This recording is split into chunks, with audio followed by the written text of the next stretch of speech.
Good afternoon, everybody. Welcome to this IOSH webinar as part of the Future Leaders Steering Group monthly webinar series. This one is Finding Your Perfect OSH Role, the Skills and Experience. My name is Philip Lancashire. I'm the Health Safety Advisor for Games Workshop, and the other Future Leader member is Jason Kamalu, is Health Safety and Environmental Manager at WACOT Limited. So firstly, I'd like to introduce Jimmy Quinn, the IOSH President, who has a brief, short message for everybody. Jimmy? Many thanks, Chair, and many thanks for being here as well, Jason, and lovely to see so many people coming in and looking to see the speakers today. Thank you again. Just wanted 5 minutes just to come in and speak to one of our more important groups of people that we have within IOSH, the future leaders, you know, making the way through into health and safety, and also highlighting how health and safety can be a fantastic first career, as well as being a second career in the same vein as myself. Just to let you know, there's a lot of things going on in the next year within the presidential team, and that's why I wanted to come and speak to you for 5 minutes. So thanks again, Philip. As you know, I'm the president, supported by an excellent team, immediate past president, Andrew, the president-elect, Louise Hoskin coming through, and 6 vice presidents, David Gold, Stuart Hughes, himself a young leader, and then you have Neil Catton, you have Lawrence Webb, Kieran Delaney, and we have David Gold and Tim Eldridge. So supporting the whole team, and what we haven't done, I think, so well in the last few years is bringing that whole team together. And I just wanted this group to know, as well as all the sector groups that I've spoken to, and as well as all the branches that I've more or less spoken to, a lot of the branches that I've spoken to as well, and will continue to make my way around the branches, is that we want this presidential team to be presidential. And that means we want them to be a resource for you, for all of you, for all our members, for all the branches, all the groups, however it looks, to be there. And we want you to reach out through your relevant chairs. We want you to reach out through your regional managers, or those people that are looking after you from the IOSH perspective, and make sure, I believe it's maybe Louise on this one, but making sure as well that you feed into Sunita Patel, our presidential team coordinator. Sunita is one of the busiest people I know, and wants to be continually busy, and wants to fill our calendar up in this next year and continuous years that we can support as a great resource for all our members out there. So my plan in the next year is to do a lot more for veterans from my side, and I'm going to be helped a lot in that by IOSH. There's a lot of stuff going on behind the scenes. Mental health is going to be happening. We've got 2 focus groups, one for veterans within council, with my council hat on as president, and one for mental health and one for veterans, as I said. And then in the second part of the year, probably Q3 onwards, we're going to start doing a lot more in terms of young people as a first career. So I'll be coming to this steering group to ask for your advice, and I'll be reaching out to you as well. And I've already earmarked a member of council that will chair that focus group for me if and when it happens in the second part of the year. So that's about all I wanted to say. I wanted to say hi, I'm Jimmy Quinn. Please call me Jimmy. I'll pop in from time to time, drop me a line on LinkedIn. If you want any help at all on anything, assistance, drop me a line, speak to your chairs, speak to this amazing group, and I hope to see you very, very soon. Thank you so much, Philip. Have a great session. Excellent. Thank you, Jimmy. Cheers for popping in. Okay, so to the session, I'd like to start by obviously introducing our panel for the session. So our first guest is Liam Tiddy, who is Head of Practice at Shirley Parsons. So Liam has been with Shirley Parsons for 15 years, and in this time has gathered experience working across multiple sectors and with numerous organisations. Liam heads up the executive search practice, helping identify and appoint senior HSE professionals in critical positions. He also leads the manufacturing team within the group, and Shirley Parsons are global leaders in HSEQ recruitment, search and staffing solutions. They're an ever-growing global talent network built on long-term relationships, industry knowledge and geographic expansion. Welcome, Liam. Cheers. Our second person is Duncan Spencer, who is Head of Advice and Practice at IOSH. Duncan Spencer is a Chartered Fellow and Head of Advice and Practice at IOSH. Duncan's career in the profession has included working with many national and international organisations in the UK and overseas. His work as an OSH consultant provided a diverse experience, including working with police, fire services, hospitals, care homes, manufacturing, retail, logistics, social housing, charities, the military, and farming. Wow. He also led the safety team in the John Lewis Partnership for 10 years. The experience he has developed over the years is recorded in the successful handbook entitled Risk-Led Safety, Evidence-Driven Management, published by Taylor and Francis, and is in its 2nd edition. Welcome, Duncan. And finally, and not least, is Keith Lewis, who is Social Media Manager at Zurich Insurance UK. Keith has been in media, PR and comms for 20 years in the automotive and financial services sector, focusing on social media and social business for the last 5 years. At Zurich, Keith helps employees to be the best versions of themselves online as well as off. So he guides them through the intricacies of using the various social channels. Keith also looks after content and channels for Zurich in the UK. Outside of work, Keith is married. Has 2 rugby mad boys who are 9 and 12. Welcome. Okay, so as part of the webinar, we've chosen some questions to really discuss and thread out. So first question really is, I have no role, or I'm looking for that next role. How do I go about starting this process and start getting those interview offers in? So Liam, if you'd like to start, what's your thoughts on that?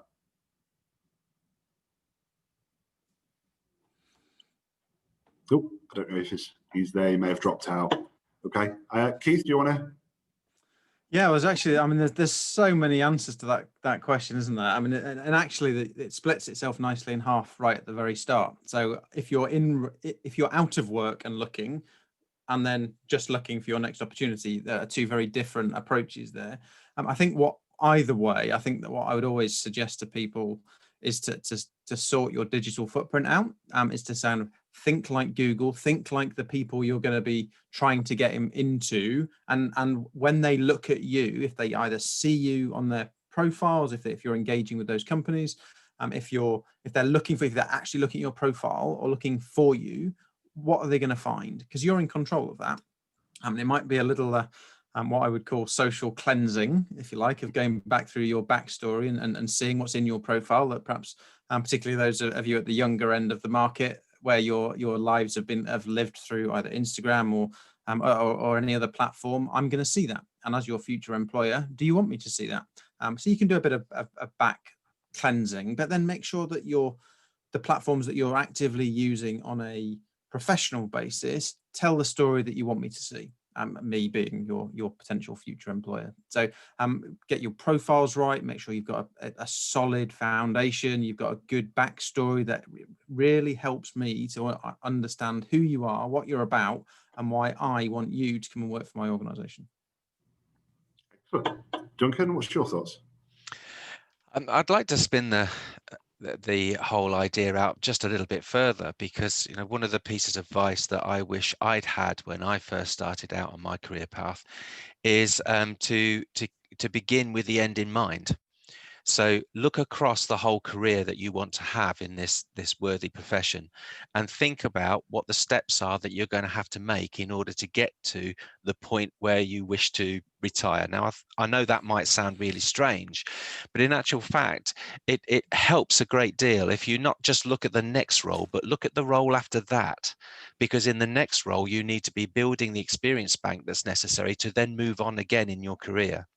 And from that perspective, I've often talked to people who are starting out on their careers and said, you know what, in your 20s, you probably need to move jobs at least 3 or 4 times, because you need to be building your experience bank up. And it doesn't really matter what you move from and to, and it doesn't really matter if you move jobs within the same organization, but you do need to try and build up as much experience, as the breadth of experience as you can, because that will enable you to then see a little bit more clearly about where you want to go for your rest of your career.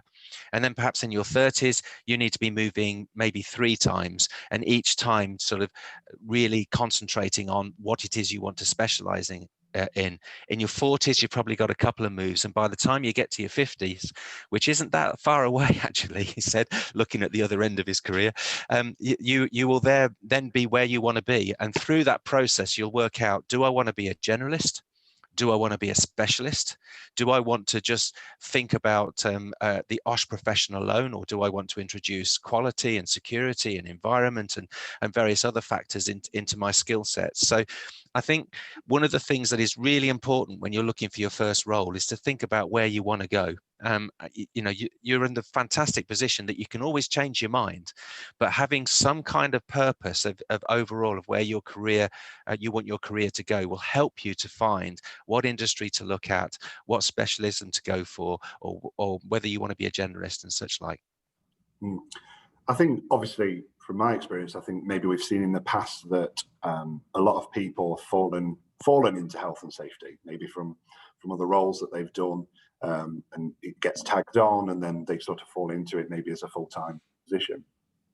Obviously, we're starting to see now that people are beginning to choose health and safety as a first-time choice. So how can people try and get into the industry when, maybe they're struggling, they haven't got any experience, or how can we help them, or what can they do to try and break into that? Duncan, have you got any thoughts? Yes, I'll go first. Well, I think it's always the tricky thing, isn't it? How do you start out in things? And, I think there are a whole host of different ideas that you can do. I think top of my list would be research. Look at case studies, look at what other people have done in their career paths. The magazine, actually, the IOSH magazine actually publishes profiles of people in terms of how did I get here, and so on and so forth. They're always really interesting because it gives you ideas about how to map your progress forward. I think volunteer for as much as you possibly can, because there are always things like local charities or local good causes that need extra helping hands, and that might actually help you to generate some health and safety material, because they might want help with a bit of a risk assessment or some thinking about how to organize an event safely, that kind of thing, or go and use the mentoring platform. We have a fantastic mentoring platform available for people, so reach out and find not just one, but maybe 2 or 3 different mentors and have a conversation with them. And who knows, that might lead to other opportunities, because you can always ask the question, do you mind if I come and work shadow you for a week, or can I come and give a month of my time free just to get some experience? There are all sorts of things that are possible, and I think it's about deciding what is right for you in your circumstances, but be creative. From your perspective, obviously then, Keith, as we're saying, we haven't got a role, we might have some qualifications and things. How do we, from a social perspective, try and boost our views and things like that of our profiles and get ourselves out there? It's a tricky question, isn't it? There's one of the comments in the chat there is about getting that experience, to that catch-22 thing. You can't get experience to get experience, so it's how do we find that? So I think some of that is about doing what we've just been talking about, is looking around you and figuring out where you might get that experience from. The other would be from a digital and social perspective, is to think about where that expertise is and how you can perhaps learn from that. I mean, this year has taught us nothing, if nothing else, that you can find information, help and advice while sat at home, and all the different learning platforms, the webinars that you can join and all that kind of thing. I think that the word community has cropped up already, and it's something that I would always come back to, is to find where the expertise is, and make sure you're being seen as part of that expertise group. And that will involve you being a bit brave about it. And a lot of the stuff that I talk about is trying to get people over that hurdle of just starting to give your opinion, even if you perhaps don't feel like you've got that expertise to back you up. I think in some territories you call it imposter syndrome, is that you don't have that background and the experience to give your view, or that's what you think, but it doesn't stop you having a view. I know nothing about health and safety, but I've probably got a view on it because I'm in the social media space for an insurance company. It's not something that I come on, but I can probably get bluster my way through a conversation and have an opinion on something as a recipient, as an employee of an organization who has to do things by the rule book to make sure that I'm secure and safe. That, of course, any organization does that. So find the things where you have a view and figure out how best to share that view. And I guess the other thing now to do is to get going, is to look at the expertise around the industry, whatever industry you is, whether it's this industry or it's the employer you're working for, might be the insurance industry, whatever sector you might be in, is to see where the expertise at and share that sort of stuff. It doesn't have to be your opinion. If you just start to share other people's opinions, it's a good way of getting going, and then you start to kind of build your network. You get either connections or follows, depending on what platform you've chosen to be on. And it just starts to raise your profile. There's a statistic I've not actually been able to back up anywhere with any credibility, so I take this with a pinch of salt. But from a LinkedIn perspective, there are 710 million people on LinkedIn now. Apparently, only 1% of those people ever actually post content. So if you start, you're already higher up the food chain of visibility than anybody else, than the rest of them who just aren't on there. They may have created a profile years ago and aren't actively engaged.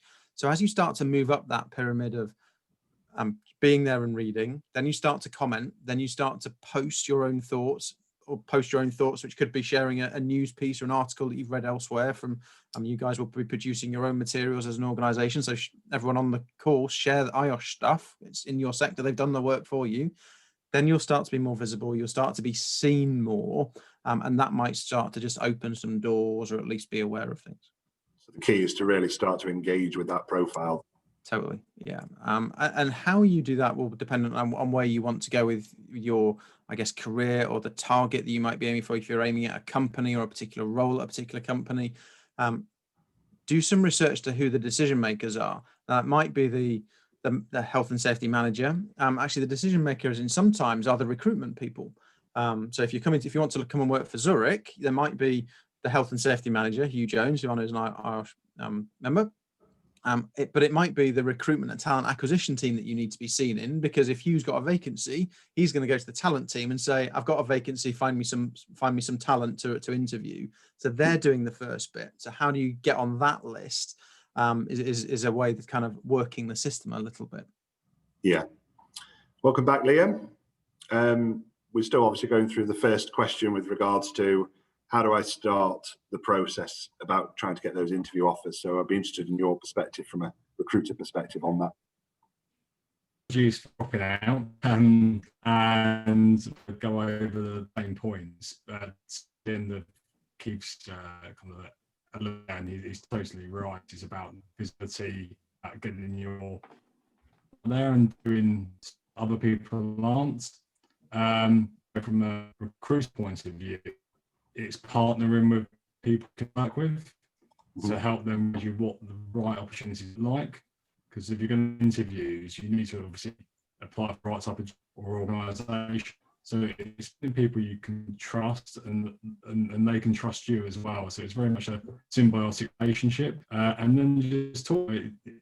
Recruitment can seem incredibly difficult, complicated. It really isn't. It is all about trying to find the right opportunity for the right person, and companies just trying to find the right person as well. So it's working with people you believe you can work with. And that's, we're trying to simplify processes, and hopefully you get that right, so you'll be able to get on the first ladder, so to speak. Yeah, we are struggling to hear you a little bit there, but thank you for that input. That's great. Duncan, you want to? Yes, if you wouldn't mind me making another point on this, because I think it's quite important and it will be helpful for listeners. Many people will be aware of the fact that IOSH has now got a competency framework. And one of the things that led to the development of the competency framework as is was to pull industry leaders together into focus groups to ask them, what are you looking for in a potential candidate? And there were several people who actually told pretty much the same story when they said, well, we tried to advertise for health and safety people at the beginning of their career to come and join our team.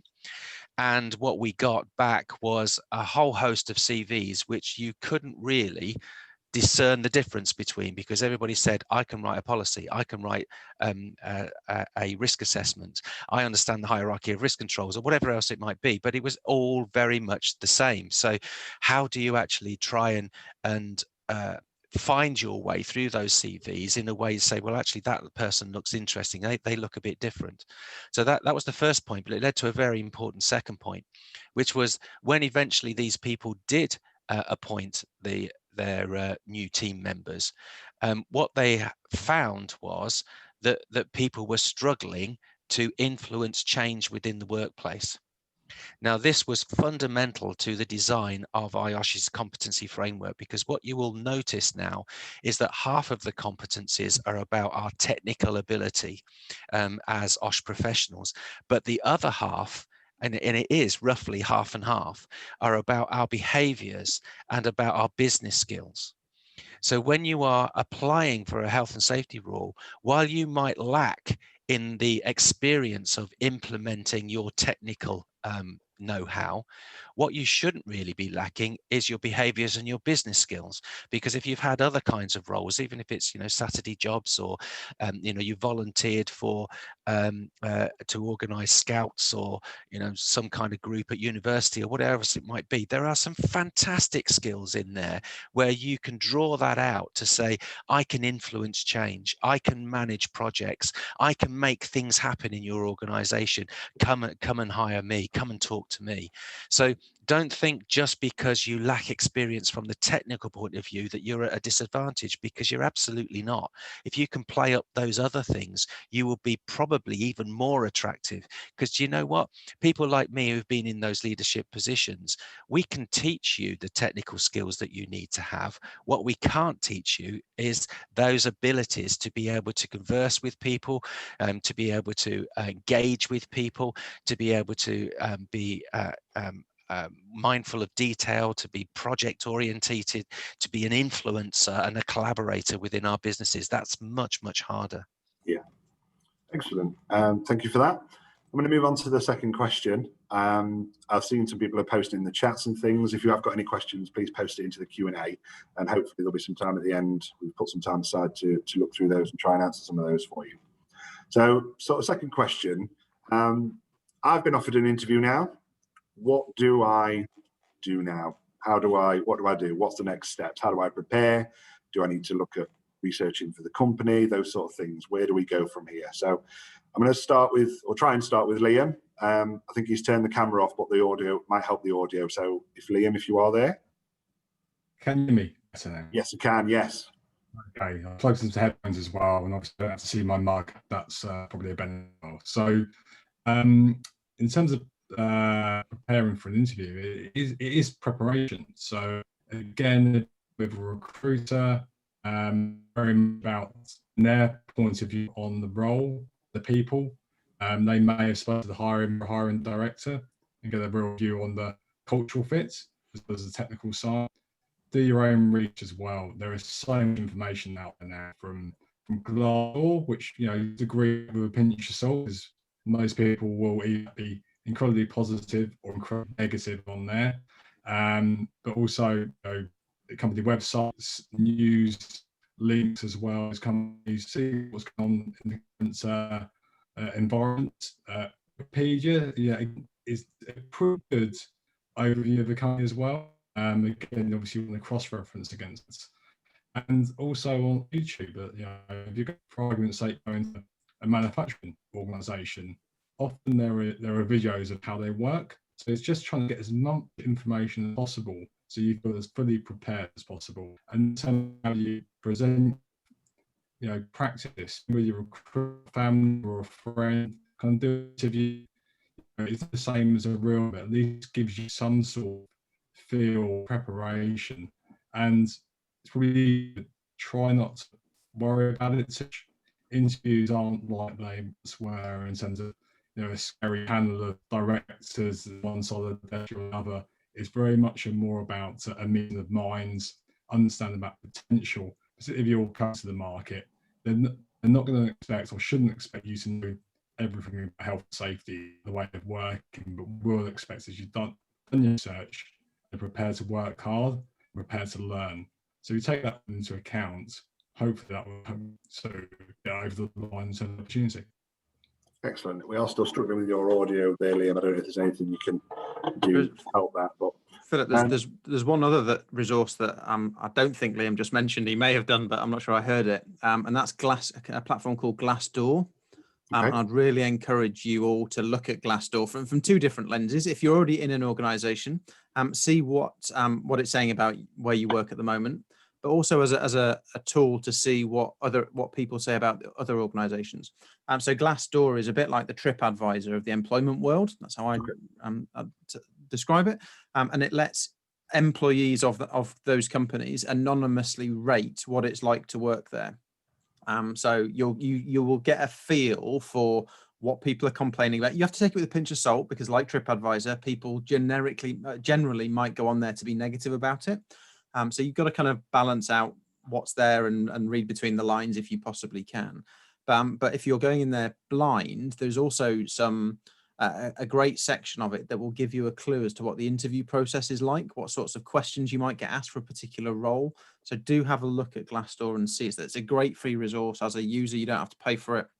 And we do as companies, and we're doing a bit more of to get our employees to say what it's like to work there. So that's a really good, another little resource to help you if you're actively looking, because it might actually help you deselect them from wanting to work there. So I'm too old for this conversation, I guess, with two boys. So thinking about, I've got some really clear red lines about the sorts of company that I want to work with, the working environment, the culture, one of which is around flexible working, because I've got two boys, I've got my rugby stuff as well. So I don't work 9 to 5. Many of us don't work 9 to 5 anymore. We'll just blend all the things that we've got going on in our lives around 24 hours in a day, and hopefully at the end of it all we'll be spinning plates in the right way and everyone will stay happy. But if you will get a feel for Glassdoor through Glassdoor and other things, that whether the company culture will let you thrive in that environment. So if I get a feel for a company that says this is a 9 to 5, they like you to be at your desk 9 to 5, I ain't working there because it's not for me. So it might help you rule stuff out as well. Okay. I guess I've got a more tactical question as well on the interview process, is to really think about using LinkedIn as a friend there to help you.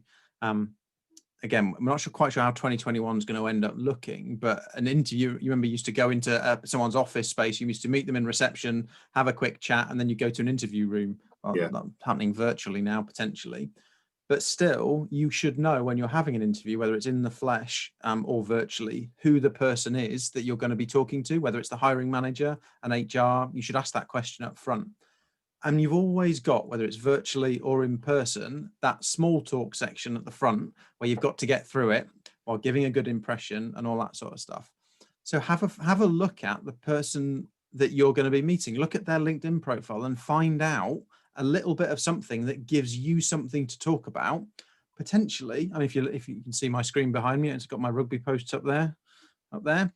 It's on my LinkedIn profile that I'm a rugby referee. So I've given you, if I'm ever interviewing you, I've given you free ammunition to talk to me about that will instantly make me feel warm and fluffy about you, that you're a rugby person, or at least you're getting through that conversation. If anyone ever meets me for the first time and wants to talk football, it's going to be a short conversation. But I've given you the ammunition on my LinkedIn profile to talk to me about something on my territory. Or if you want to go full schmooze approach, there might be something that your interviewer has posted about, has commented about, has shared a piece of content on. Show that you've read it. Have a view on that piece of thing, because they're going to, hang on a sec, this person's looked me up, they're engaged in the subject, they've got a view on it already. And before the interview has even started, you're on side. You're ticking boxes left, right, and centre. So there's a few tactical things you can do there. Okay. Anything from your perspective on that, Duncan? Yes.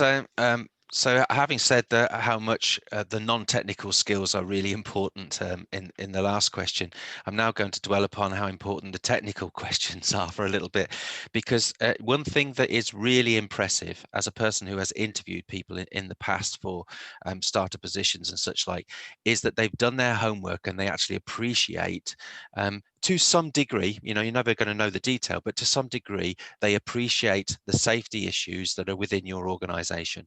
So in your research, you ought to be thinking about what kind of industry is this? What kind of risks are at the top of the list in that industry, and in that organization particularly, maybe, because there might be some things on the website that gives you some important clues. Start to think about how that operation actually works. So do they have vehicles moving around, in which case, workplace transport issues is going to be something to think about. Do they have transitory workforces because they've got seasonal labor? So what does that actually mean? Are they recruiting people outside of the UK? So what does that mean from a language point of view? So try and get under the skin of those kinds of risks and think about how that organization is meeting those challenges, and or if you can't find that out, have some thoughts about how you might want to meet those challenges, so you can make some suggestions in and around that, because that's always very impressive. I think also having some ideas about how you would want to engage with people, because the heart of being an OSH professional, you have to engage at different levels, because one minute you can be talking to a member of staff, another minute you're talking to a contractor, or an agency worker, or a first line manager, or a middle manager, or maybe even a senior manager or a director themselves, because they're coming to ask you a question. Now, obviously, what they want from you is different levels of language, and they want different levels of information. So again, if you're doing the research about the organization, you're thinking through those risks and you're thinking through those challenges, then it also gives you some insight into what would you need to say to people at different levels. How would you engage with them to be able to get behind whatever risk controls are put in place. And through that thinking, and through the website, and maybe for also, and it seems funny to say it, but also from looking at the websites of the competitors of the organization that you are applying for, you can pick up all sorts of industry information where you can start to ask questions. And if you don't get the opportunity to bring that out during the interview, you absolutely do have the opportunity when you can raise your questions at the end of the interview, when it's your turn to ask questions, because that's where you become really impressive, when it shows that you've done that kind of degree of homework on this, and you've had some real original thoughts. Now, as a last point, as a previous employer from that point of view, I wouldn't really care whether you hit the mark for my organization or not. What would be impressive to me is that you'd thought about it and you'd had some thoughts, and you weren't afraid of bringing those thoughts out in the open and talking to me about them. That for me would give you a tick in the box. And quite often, in the questions that you ask at the end of the interview, they can often win you the job, rather than the questions through their stock answers. Thank you, Philip. Thanks. One, just to expand on the question a little bit more, I did personally see a LinkedIn post a few weeks ago about somebody had got a job interview, and they were concerned whether there was going to be maybe some hazard spotting setups that, as they're maybe having a tour around of a factory or something, that as that interviewer set something up for them to spot, to try and get some information from them, that's a bit of a hazard sort of thing. Is that something, I don't know if in your experience, Duncan, something you've seen in the past, or do people still do that sort of thing, or is it something that maybe was done in the past and is no longer part of an interview process anymore? I don't know. I think it depends on the industry as to where people go. It depends on the job role as well as to what people want from you. Because if you are applying for a role in construction, maybe, and the main aspect of that role is for you to be doing site inspections and such like, then something like a hazard spotting exercise would be crucial, because they'd want to see that you can actually do it, because it's fundamental to the role. So it's testing a particular skill. I think again, in a more general sense, I think what would impress me is if you were in that situation where you were being walked through an area and asked to spot where potential hazards might be. If you started to ask questions to more deeply understand what is being done in that area, what are the activities, the tasks being done in that area, is quite important, because don't forget that hazards are transitory. They're there one moment and they're not the next. So if you're asking questions about what is the activity in this area, and therefore extrapolate in your mind what might that be the hazards that come and go in this environment. So to give you an example, think about a yard, for example. I worked for many years in supermarkets, and if you look at an empty yard, it's pretty damn safe, you know, because it's only when people go in there that there is a problem. So when a person goes into that area, what are they doing? Are they sweeping the yard? Are they hosing it down? You know, are they actually pushing cages in the yard?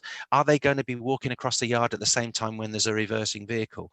So it's by understanding what people are doing, you get a much better feel for what hazards might be in that environment. And there are quite often many more than what you can see with your eyes at that particular moment.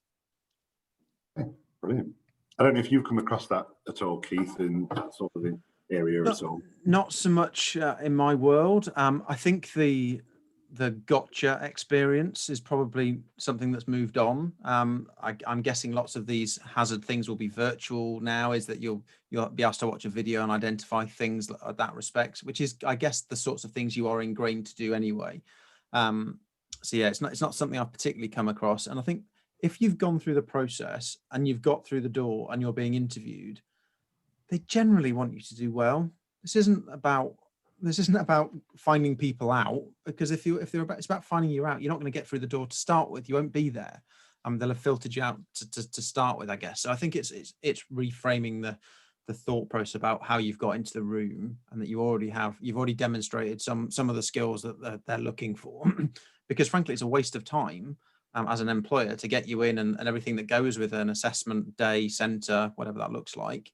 And we haven't got time to waste on things like that. So I wouldn't overthink it too much. But of course, you're in this environment.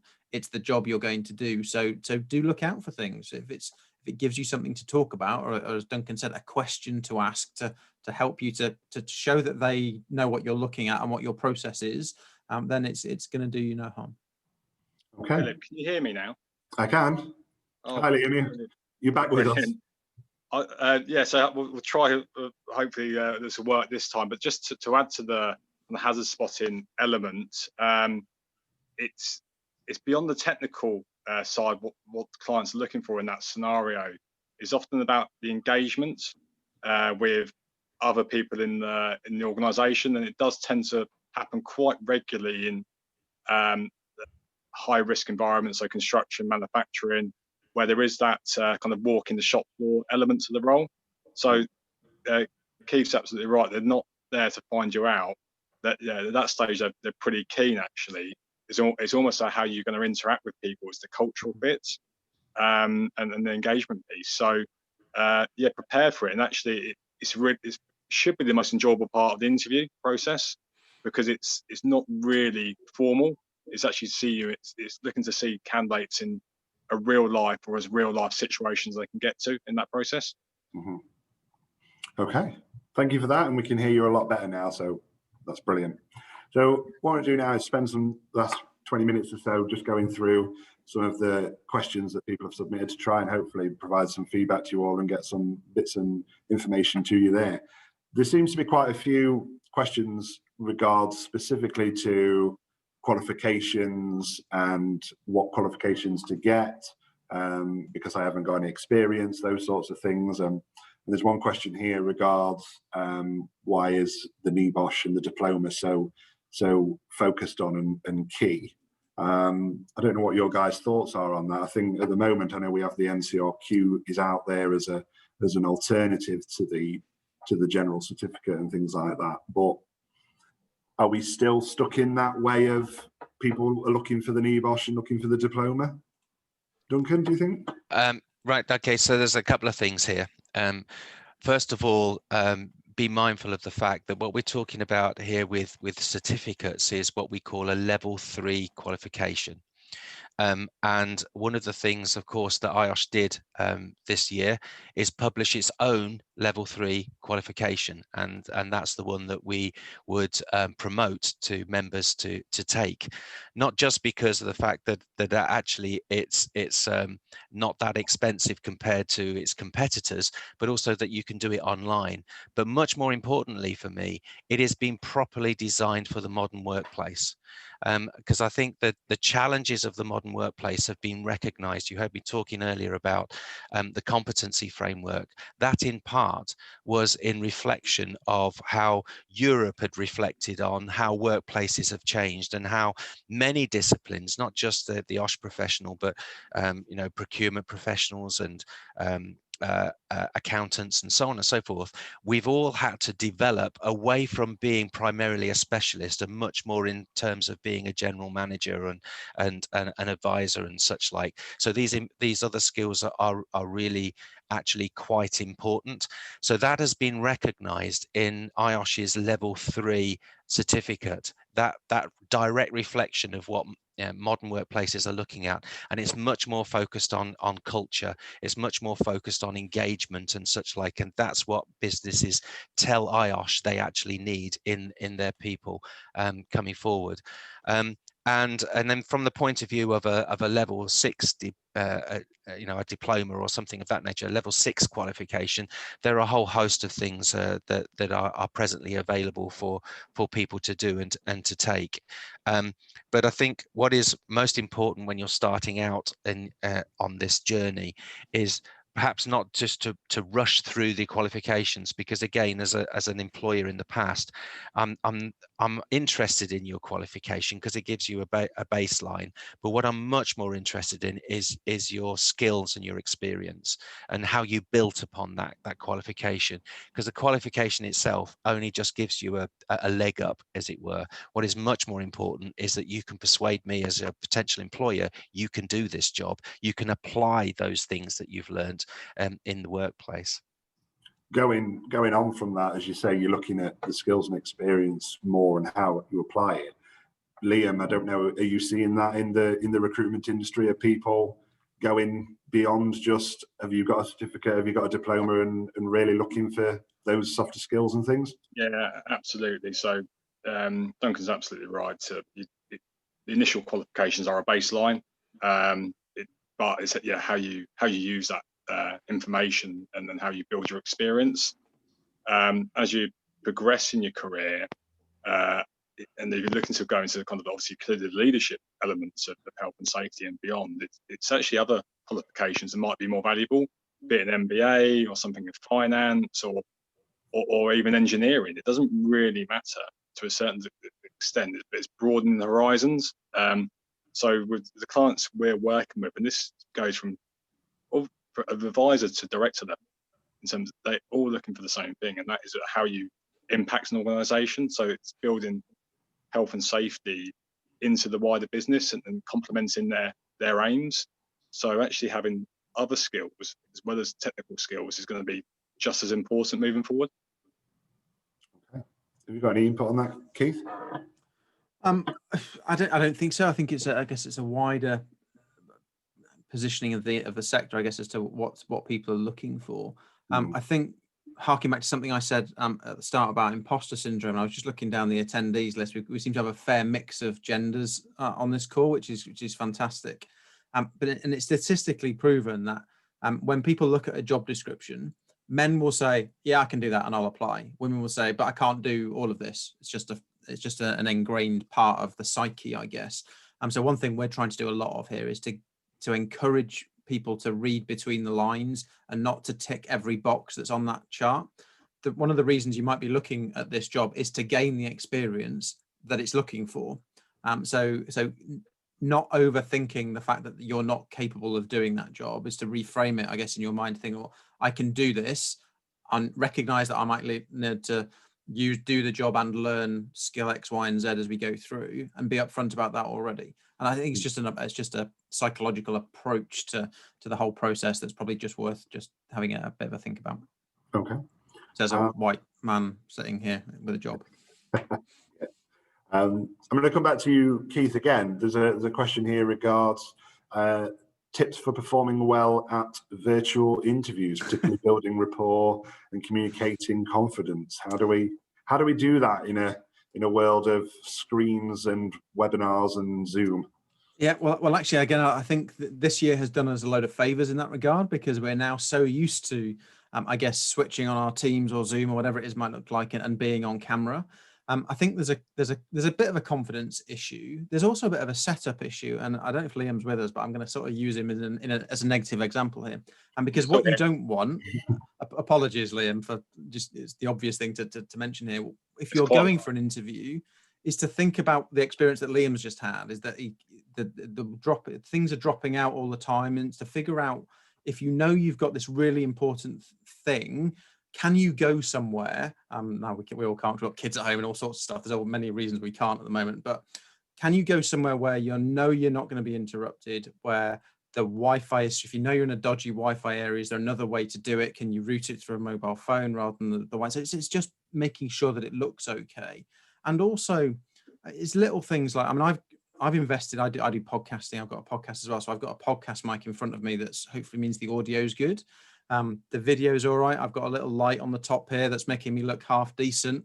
But it's just thinking about how you are literally going to appear on camera. What are people going to see? Is it a massive headset and a massive mic? I mean, I literally can't see you to that respect. So just think about the visual, how it looks. To think it might be worth just having a little, if you know you're going to be doing lots of these things, perhaps to invest in a headset or a mic or something that just adds to that you look good, so that you're not dropping out. People can clearly see you, they can hear you okay, and a little thing like that. And the other thing is just use the other tools that you're probably using already to build that confidence, particularly the younger generation. I mean, I'm 41, yes. And I've sort of lived through Facebook and Instagram and Twitter. So I'm quite used to getting my phone out and doing a selfie video, whether it's for my WhatsApp family, because my sister's birthday today. So we've done that with the kids this morning. I've done a bit of YouTube stuff. I've done some media work. So I'm kind of familiar with it, but get yourself used to it. So get your phone out and do some practicing. The great thing is you can do it right now and then delete it, that no one's ever got to see it. But you get yourself used to seeing it and then watch it back. Show it to a family member or somebody close by who can say, look, what, did I come across all right? Am I always looking at this spot up there? Where's my thinking point? Because people do it naturally.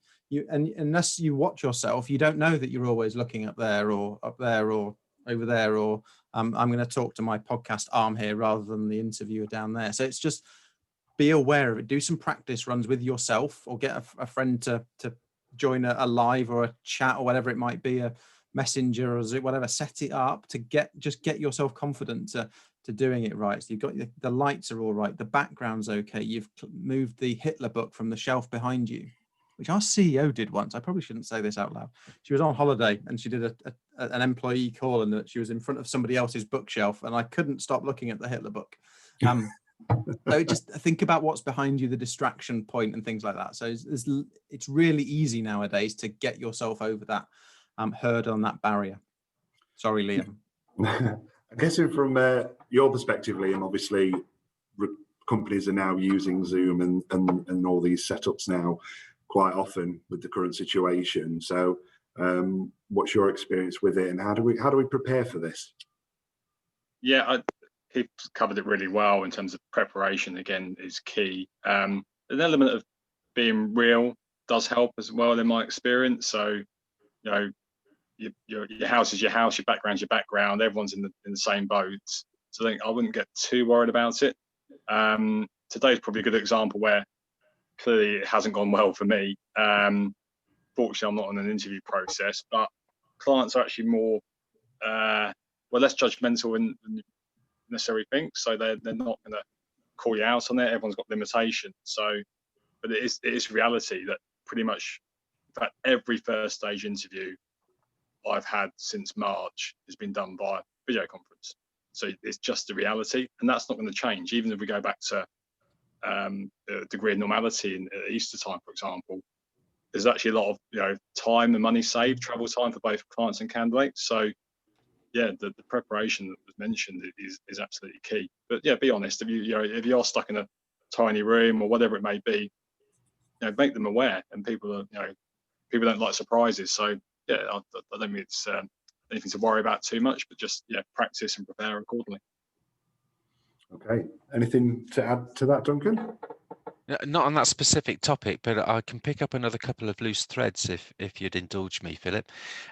First of all, do you apply for a role where you can't tick every box? And my answer to that would be, well, why wouldn't you? For several reasons. First of all, it's fantastic practice. And the more you try to practice in changing your CV and modifying it for that particular role, and then doing your covering letter and so on and so forth, every time you do it, you think, oh, yeah, that's good. I didn't think about that.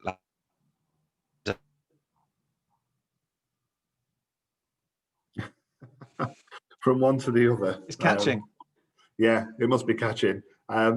We'll move on. As I say, if Duncan comes back in, we'll go back to him. There are one or two questions on here about possibly looking at how we can move from one industry to another. So if we're working in manufacturing and maybe looking to move into oil and gas or something like that, how do we go about that in the most effective way? From a recruitment perspective, Liam, how do people try and sell themselves if they want to try and get across from one industry to another?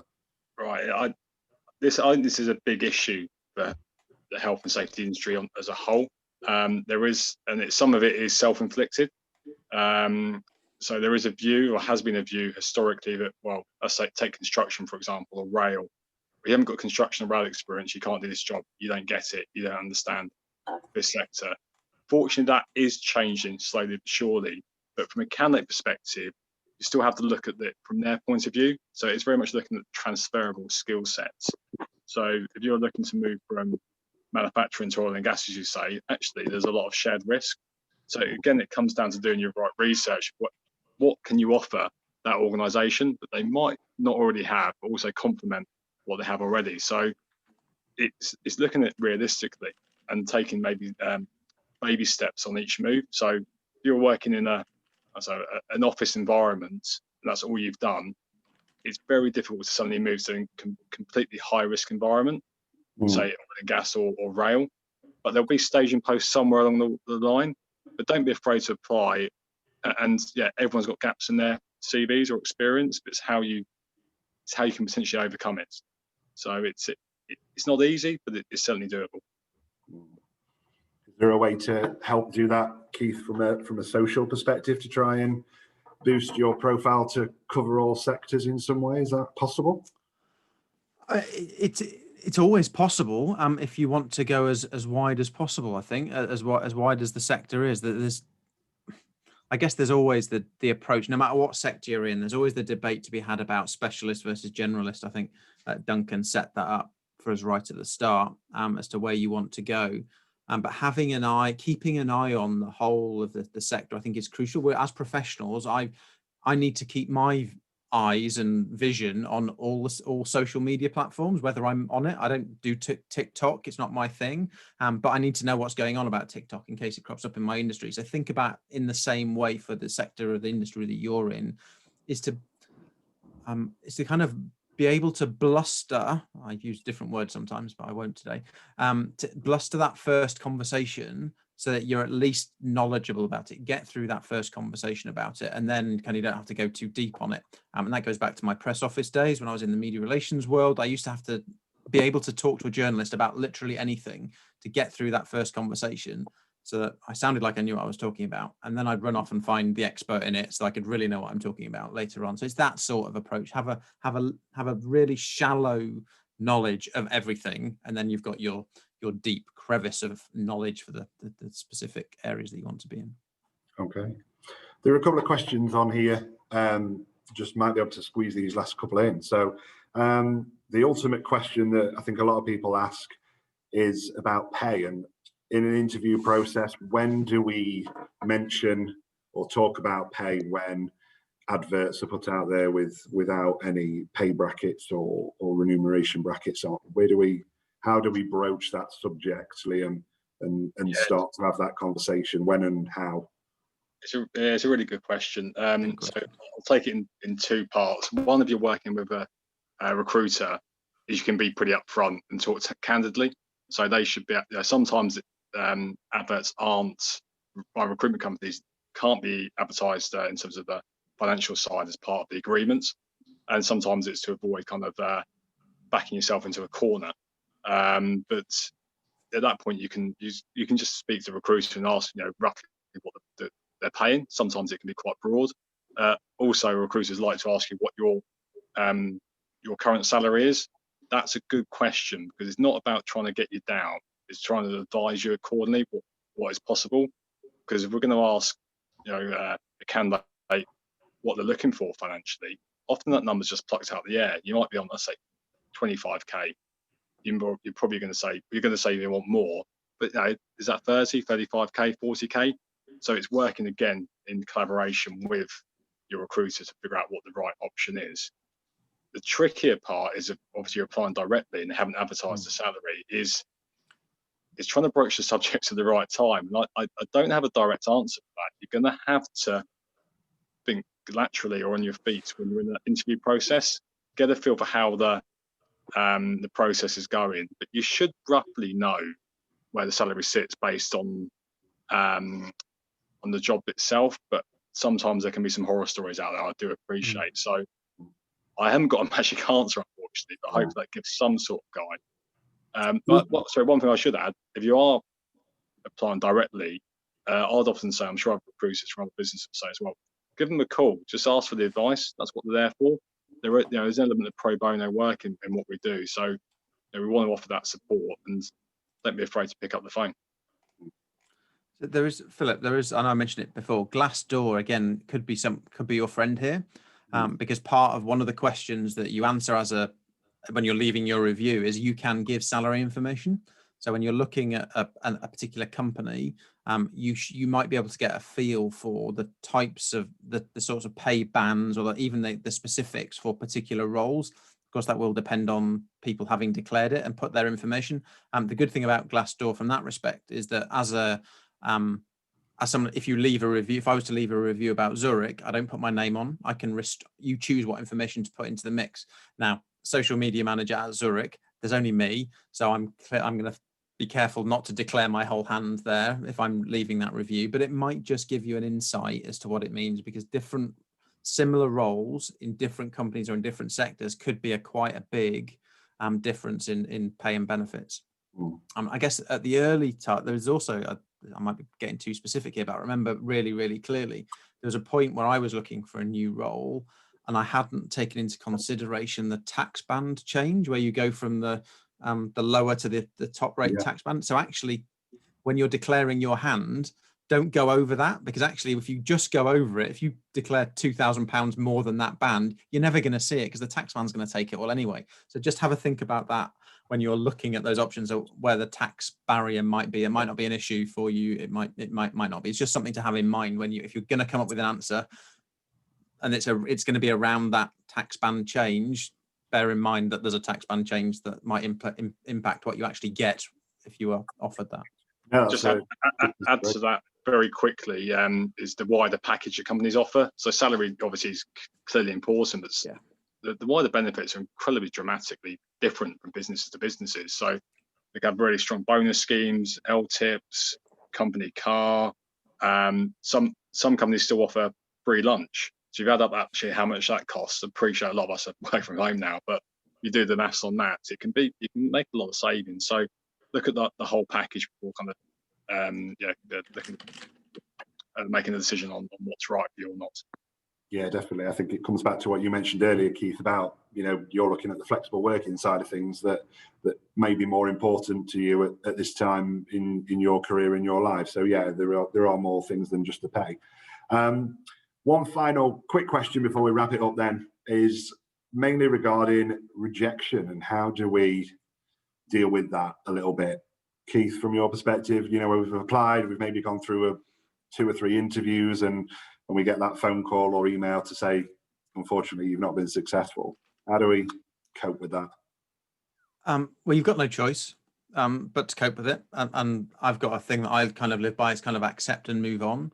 I think depends on where you fall out of the process. Don't be fobbed off with an email that says, we're sorry you haven't made it. Particularly if you've gone through 2 or 3 phases and you've invested a lot of your time, and don't be fobbed off with a standard replay to say, if you don't hear from us, you're unsuccessful. I mean, that pains me that still happens within the sector. So I'll leave Liam to respond to that particular point, but try and get as much information out of them if you feel comfortable doing, to figure out why, because it might be how you performed on the day. It might be a particular skill set that they were looking for that you don't have. Now you might not be able to square that circle, but you might be able to present it differently for next time. So there might just be some nuggets that you can learn there. There is also a fact of life that sometimes they don't like the look of you and they don't think you're going to fit in the role in the team, particularly when in a small team. We're really strong in larger organizations. Let's call it profiling for the sake of it. You might just be able to see some blocks, but I know I've hidden them away. But we've got color blocks of what type of person you are, and they might be looking for a particular type of psyche background, psychological makeup, all that kind of stuff to fit into the team that they've got. And if you're the polar opposite of the other people in that team, and they just know it's not going to work out, there's nothing you can do about that. You're just not going to fit in the team that you want to be dropped into, and hopefully you can eke that out of them as that sort of process. Liam, from your perspective? Yeah, it does depend on where you dropped out in the process, to be honest. So if it was the first stage and frankly you have a bad interview, which that happens relatively rarely, to be honest, is to take on board that feedback. Whether you agree with it or not, that's often their perception. So take it on board and be brutally honest with yourself. Okay, how can I adapt to that? There could be an element of that client might be not right anyway, so I wouldn't worry about it too much. Yeah, you have to kind of just roll with the punches to a certain extent. If it's further down the line, Keith's absolutely right. You need to get the feedback from the recruitment partner or the client themselves, and yeah, go back and push and push and push. You might not like that feedback.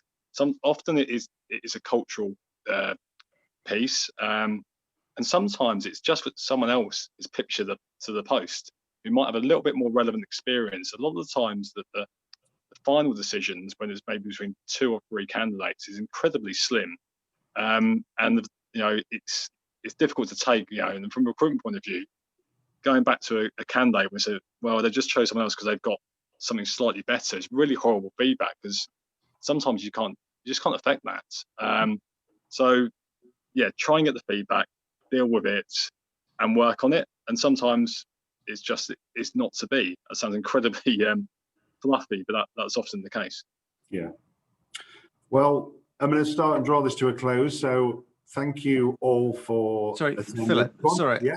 There's a really good point in the chat there that is directly relevant to that. So somebody's posted written that they got a rejection, but later they turned it into an offer.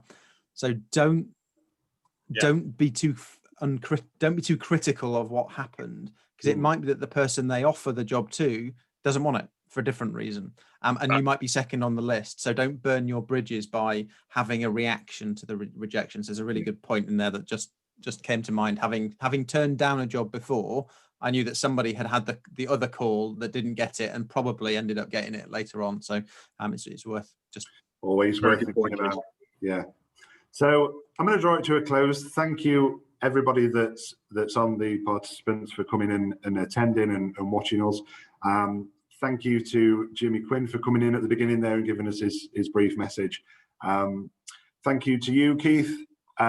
Keith, social media manager at Zurich, for coming in and being on this call. I really appreciate it. And Liam, who's head of practice at Shirley Parsons.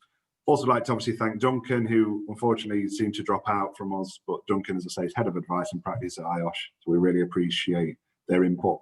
I'd also like to thank obviously the webinar team for their hard work in the background, and Jason as part of our Future Leaders, and Louise as well, who helps us with all these webinars and supporting us as a Future Leaders group. One little thing from me, as a Future Leaders group, we do have a discussion forum that you can get onto through IOSH, and we also have a LinkedIn group going down that social route, Keith, and we do have that, so please join us, and it's a great place for opportunities for work and also for discussion and debate in there as well, healthy debate. So thank you once again for everybody for coming. Thank you for all your input, and we will see you all next time.